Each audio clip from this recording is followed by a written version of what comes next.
They were revered and feared, gods capable of destroying cities, cursing entire bloodlines, and shaping the fate of mortals with a single gesture. In the ancient world, the line between worship and terror was razor-thin. Today, you will meet the 10 most feared gods in Greek mythology.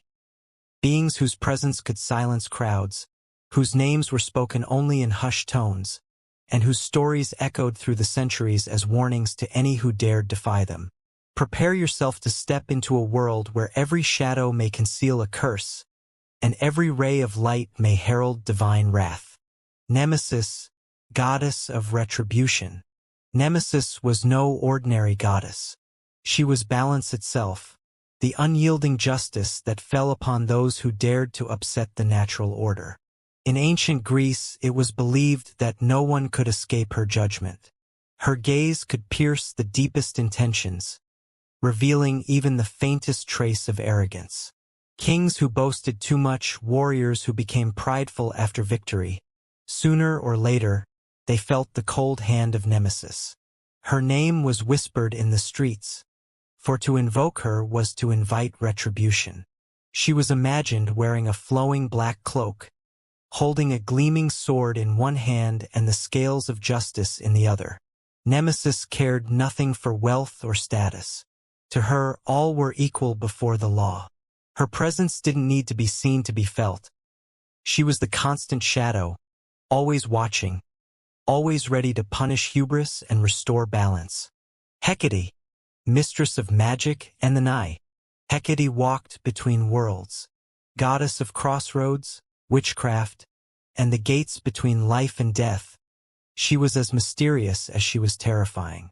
The ancients said that on moonless nights, when the streets were lit only by the flicker of torches, Hecate could be seen at the crossroads, flanked by black spectral dogs whose howls announced her approach. She was the protector of witches, the keeper of forbidden knowledge. Her power was not limited to magic. She controlled the very paths of fate. With a single gesture, she could guide a mortal toward glory or ruin. Rituals in her honor were performed in silence at midnight, with offerings left where roads met. Those who encountered her never knew whether they would be blessed or cursed. Her presence was like a sudden cold wind that extinguished the light, leaving only darkness to guide your steps. Ares, god of war. Ares needed no spells or tricks. His power lay in chaos, in the battle cry that made blood boil and in the pleasure he took in the slaughter of war. He did not represent refined strategy but pure violence, the kind of battle where there is no mercy. Wherever Ares walked, the earth turned red, and the clash of steel rang out like a grim hymn. Soldiers who called upon him knew they were summoning a dangerous ally, for Ares fought not for loyalty, but for the thrill of carnage. His armor gleamed like gold under the sun, yet every blow he struck left a trail of fear and devastation. Even the gods feared him, for his fury knew no limits and his loyalty could shift like the wind. To follow Ares was to enter a dance where every step could be your last. Apollo, god of prophecy and plague. Many know Apollo as the god of music, light, and poetry, but few remember his darker side. With his golden bow and arrows, he could spread disease and plague across armies and entire cities.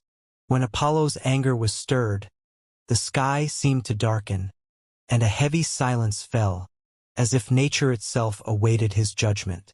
It was Apollo who unleashed a deadly plague upon the Greeks during the Trojan War, killing hundreds with invisible arrows. His prophecies, though sought after by kings and heroes, were often cryptic and dangerous, leading those who heard them down inescapable paths. Apollo was beautiful, yes, but beneath that beauty was a power that could heal or destroy, depending on his will. And when he chose to destroy, nothing could stand in his way. Hades, lord of the underworld. Hades ruled the realm of the dead, a place of shadows and eternal silence. Unlike his brother Zeus, he sought no glory in the heavens, but held absolute dominion over what every living thing would one day face: death. His wealth was measured in souls, and his palace, deep beneath the earth, glittered with gold and precious stones taken from the mortal world. Hades was not needlessly cruel, but he was relentless. No one who entered his realm could ever leave, and even the gods thought twice before challenging him. His gaze seemed to pierce bone, revealing truths that even the soul itself wished to hide. He rarely appeared among mortals, but when he did, it was a sign that something dark was about to unfold. Poseidon, god of the seas. Among all the gods of Olympus, few commanded as much respect and fear as Poseidon.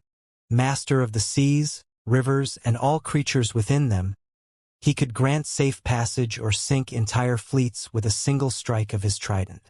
Fishermen made offerings before setting sail, and even the most seasoned sailors avoided speaking his name during storms, lest they provoke his wrath.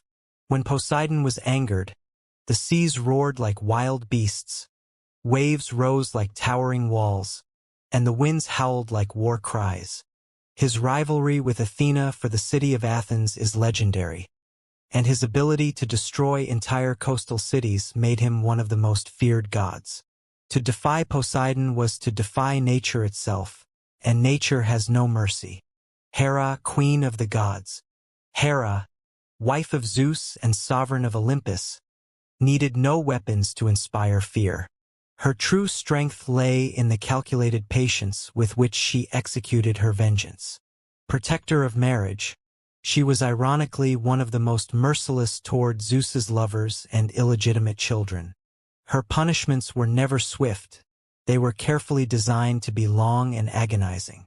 Heroes like Heracles felt the weight of her wrath, pursued by impossible labors and relentless torment. Her presence was regal and intimidating. A golden crown, a piercing gaze, and a posture that commanded silence. In Olympus, even the most powerful gods chose their words carefully in her presence, for Hera never forgot a slight. She was the silent storm, the unseen force that could shape the destiny of kings and warriors alike. Cronus, titan of time. Long before the Olympian gods, Cronus reigned as the titan of time. Feared not only for his immense power but for the cruelty with which he wielded it, he believed fate was fixed for everyone, including himself. When told in prophecy that one of his children would overthrow him, Cronus made a horrifying decision: to devour each of them the moment they were born. With his great sickle, he had overthrown his own father, Uranus, and claimed the throne, ushering in an age of absolute fear. Images of Cronus are among the darkest in Greek myth, a giant with cold eyes, devouring his own offspring without remorse to maintain power. But time is undefeated, even by its master, and one day Zeus, the son who escaped, returned to fulfill the prophecy. Still, the name Cronus would forever echo as a symbol of inevitability and destruction. Zeus, king of the gods. Zeus, lord of the skies and supreme ruler of Olympus, is often remembered for his justice and leadership, but the ancients knew his wrath could be terrifying. Armed with thunderbolts forged by the Cyclopes, he could reduce mountains to ash and armies to dust. His voice was the thunder that announced storms, and his gaze could make kings kneel. Zeus punished not only his enemies but also his allies when they defied him. Tales abound of mortals and gods alike who dared challenge him, and paid the price. His presence was so commanding that when lightning split the heavens, many believed it was Zeus reminding the world who truly ruled it. In the balance between love and fear, fear always weighed heavier in the hearts of those who knew his absolute power. Nyx, goddess of the night. At the top of this list stands a figure wrapped in mystery and reverence. Nyx, the very embodiment of night. Older than Zeus, untouchable by any god, Nyx dwelled in the deepest recesses of creation. Even the Olympians hesitated to cross her path. She needed no weapons, no raised voice. A single glance from her could make Zeus himself retreat. Nyx controlled the veil that separated light from darkness, and with it, she could shroud the world in total silence. Her children were the personifications of fearsome concepts: sleep, death, and dreams. To encounter her was to be lost in an endless void, where there was no time, no sound, no hope. The ancient Greeks rarely invoked her name, and when they did, it was with rituals heavy with fear and respect. Nyx was feared not only for her power, but for the unknown she represented, the primal dread that comes when you stare into the infinite dark.